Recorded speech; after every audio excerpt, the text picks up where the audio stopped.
Hi అండి.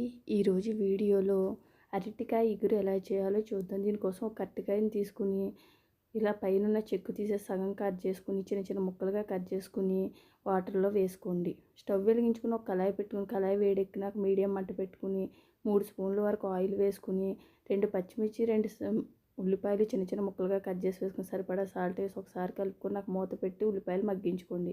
1 spoon అల్లం వెల్లుల్లిపాయ పేస్ట్, 1/2 స్పూన్ పసుపు వేసుకుని ఒకసారి కలుపుకున్నాక ముందుగా కట్ చేసుకుని అరటికాయ ముక్కలను కూడా వేసుకుని ఒకసారి కలుపుకొని మూత పెట్టి మగ్గించుకోండి.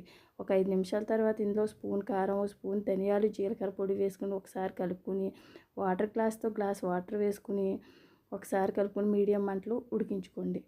ఇది సగం పైగా ఉడికినాక కొద్దిగా గరం మసాలా, కొద్దిగా కొత్తిమీర వేసుకొని ఒకసారి కలుపుకొని ఒక 5 నిమిషాలు మగ్గించుకోండి. అంతేనండి, అరటికాయ ఇగురు రెడీ అయింది. ఈ వీడియో మీకు నచ్చినట్లయితే లైక్, షేర్, సబ్స్క్రైబ్ చేసుకోండి. సబ్స్క్రైబ్ తప్పకుండా చేయండి. Thank you for watching.